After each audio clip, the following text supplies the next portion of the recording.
It was a peaceful night at Miami International Airport, but beneath the calm surface, something unsettling was brewing. Eastern Airlines Flight 318 waited on the runway, ready to soar toward New York. The seasoned crew, hardened by years of experience, carried out the final checks with mechanical precision. The passengers, oblivious to any lurking shadow, settled into their seats, some flipped through magazines while others drifted into light sleep. However, a chilly breath seemed to float among the rows, a whisper from the past that no one could yet perceive. 2 years earlier, Eastern Airlines Flight 401 had crashed into the viscous swamps of the Everglades, swallowed by darkness following a fatal error with the landing gear. Since then, sinister rumors had circulated through the corridors of the airline.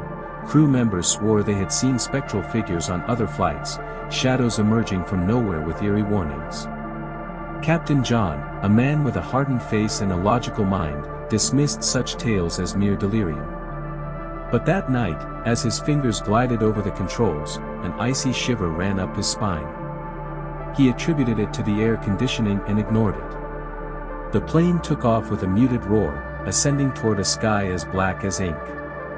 Soon it reached cruising altitude, and the lead flight attendant, Maria, began to walk down the aisle with determined steps.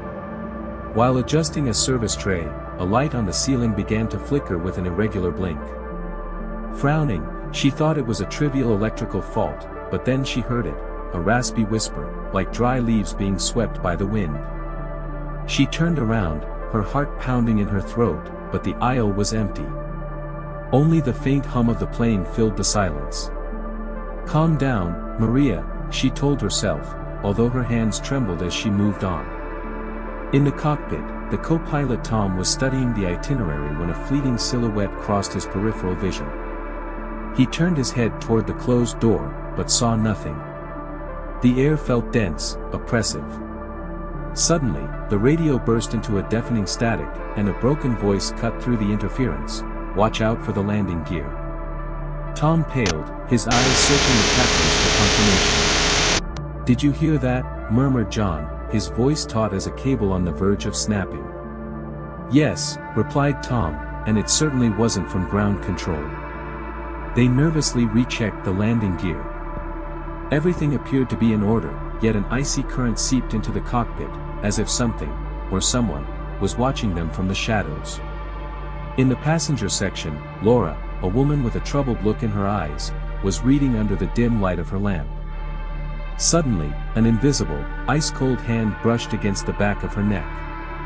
She let out a gasp and turned her head, but the seat behind her was empty. Her breathing quickened as she scanned the surroundings. The other passengers were asleep or engaged in low murmurs, unaware of her mounting panic. She tried to convince herself that it was just her imagination playing tricks on her, but then she saw it. A translucent figure was advancing down the aisle, a man dressed in Eastern Airlines' impeccable uniform. His skin was ashen, his eyes two dark voids seemingly absorbing all light. Clutching her armrest, Laura met the figure's gaze. For a brief moment, their eyes locked before it vanished into the air.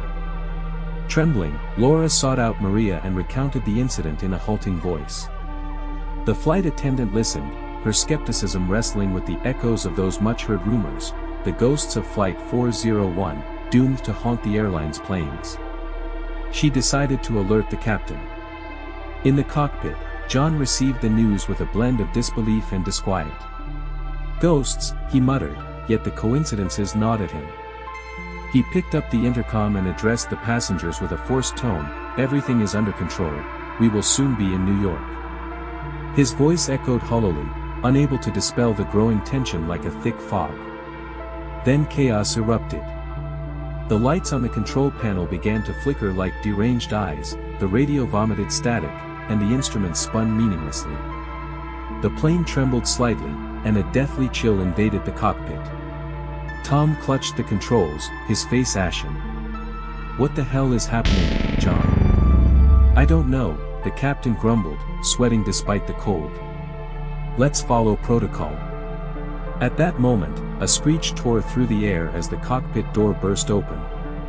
A spectral figure rose before them, Captain Bob Loft, lost in Flight 401.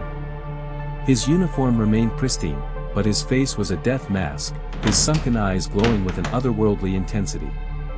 John and Tom froze.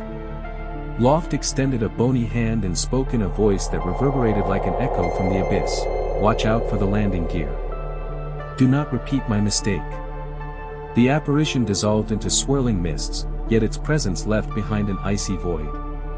With trembling hands, the pilots rechecked the landing gear once more. There it was, a subtle anomaly, a fault that could have doomed them. They corrected it in silence. The flight eventually arrived in New York without further incident, but the crew and some passengers carried with them an indelible memory.